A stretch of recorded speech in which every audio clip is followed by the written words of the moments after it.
A paz sua, meus irmãos. Nosso Deus é fogo consumidor. O que isso significa?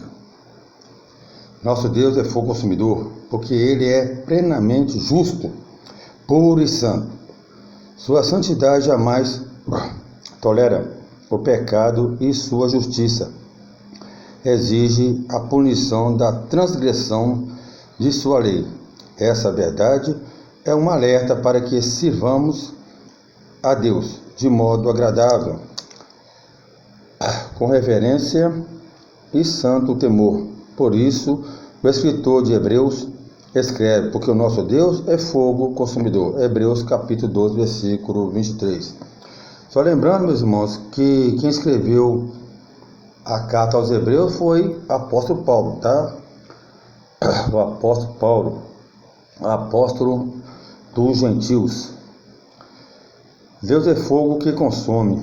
Em diversas ocasiões, o fogo aparece na Bíblia, relacionado diretamente a Deus, muitas vezes como símbolo de sua presença em algum aspecto.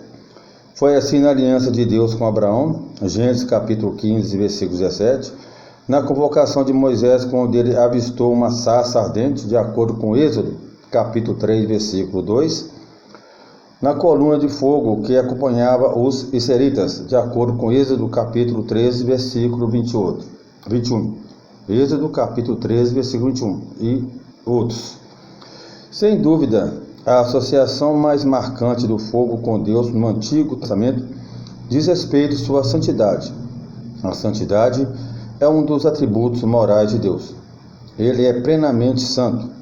Ele próprio é a fonte da verdade, da verdadeira santidade. A Bíblia diz que dele não pode provir o mal.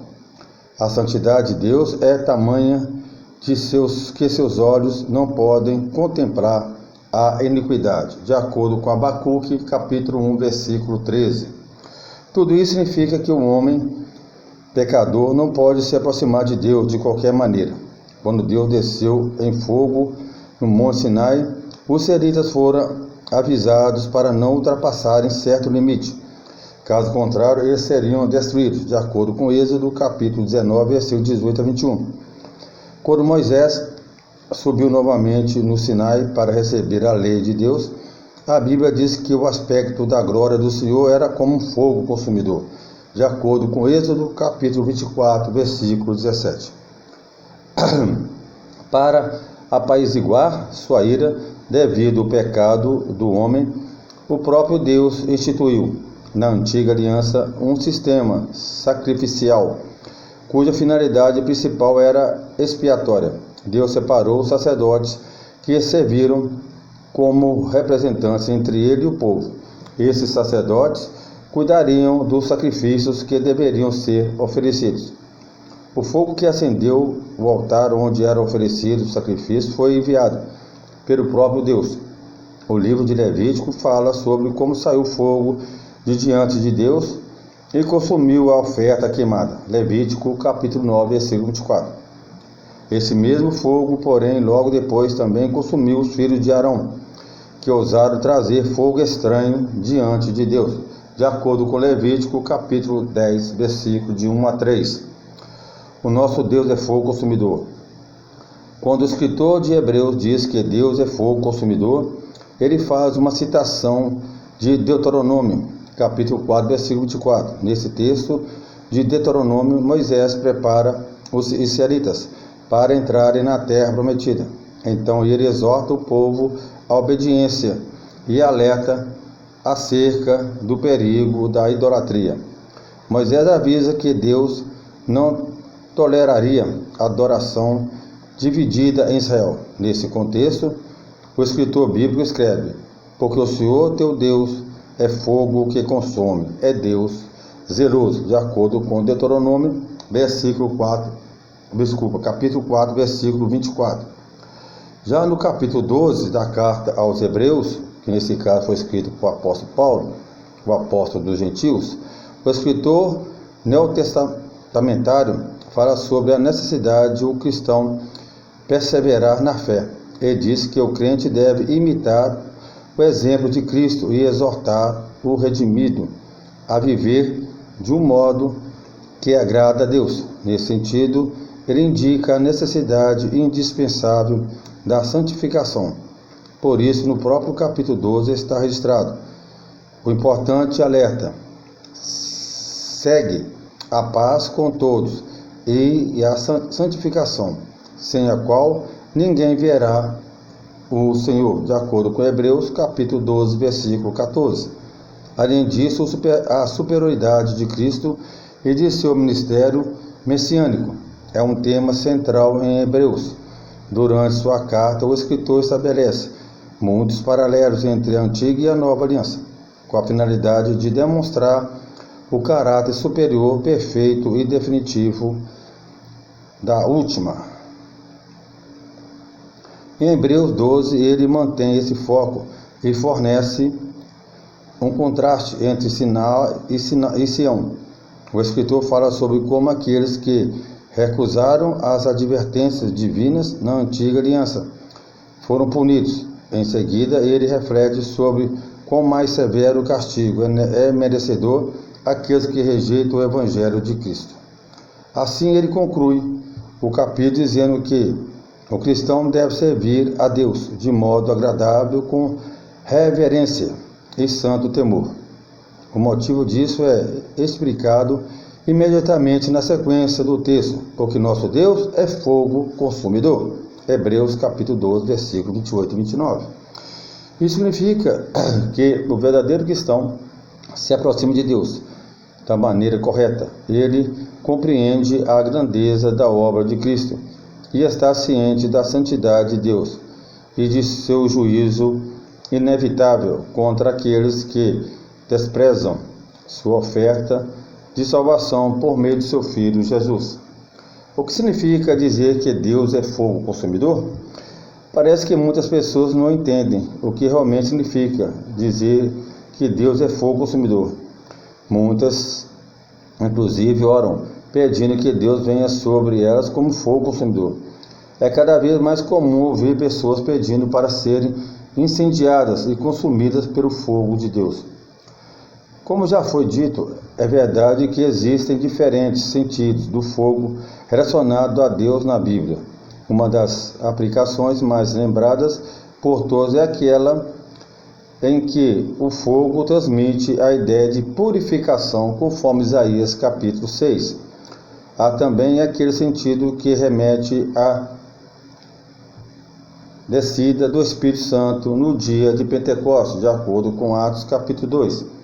No entanto, ainda assim, a ideia do juízo divino está presente inclusive no que diz respeito ao Pentecoste, conforme Joel capítulo 2, versículo 30 e 32, e 1 Coríntios capítulo 14, versículo 21 e 22. Aqueles que são purificados pela graça divina escapam de conhecer Deus como fogo consumidor. Aqueles que são purificados pela graça divina escapam de conhecer Deus como fogo consumidor. Então, meus irmãos, aqui nessa parte aqui, pela graça divina, tá certo? As pessoas que são purificadas escapam de conhecer o Deus como fogo consumidor. No fim dos tempos, o fogo consumidor vai consumir muita gente. João o Batista anunciou o ministério do Messias, dizendo que ele é aquele quem batiza com o Espírito Santo e com fogo. Mateus capítulo 3, versículo 11. Portanto, através do sangue de Cristo e do ministério do Espírito Santo, nós, crentes, somos purificados e santificados, enquanto os incrédulos, impenitentes, são merecedores do fogo do juízo de Deus.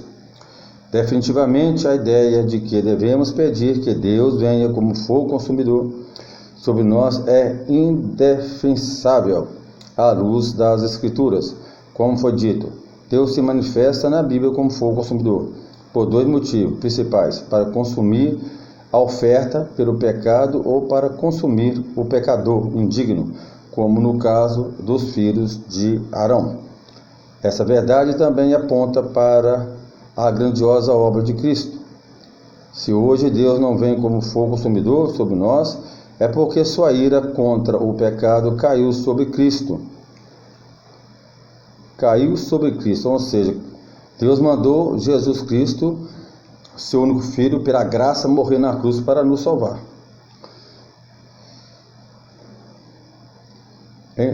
Caiu sobre Cristo em seu sacrifício vicário, em favor do seu povo. O Filho de Deus suportou a ira divina em todo o seu ardor. Mas aqueles que rejeitam o sacrifício de Cristo na cruz, inevitavelmente tentam se aproximar de Deus como seus próprios pecados. Então, no dia vindouro, o Deus Santo e puro revelará sua justiça, e essas pessoas conhecerão verdadeiramente porque Deus é fogo consumidor. Então, meus irmãos, Deus é justo, Deus é fogo consumidor. Então, como já vem falando, no fim dos tempos vai haver um julgamento. O Deus Pai é o juiz, o Deus Filho, que é Jesus, que é o nosso advogado. Então ele vai nos defender, mas aqueles que o rejeitaram, Jesus vai condenar. Aí vai haver o fogo consumidor. Então cuidado, meus irmãos, muito cuidado a esse respeito. Então nós temos que procurar as coisas do alto e rejeitar as coisas aqui da terra. Eu acho que tem muitos aí não estão entendendo. Nós temos que rejeitar as coisas da terra, porque as coisas da terra pertencem ao príncipe desse mundo. Então, mais uma vez, quem é o príncipe desse mundo? Quem é o príncipe dessa terra? É o próprio Satanás. Então, se você ficar preso nas coisas terrenas, então você está adorando Satanás. Tá certo, meus irmãos? Paz e bem.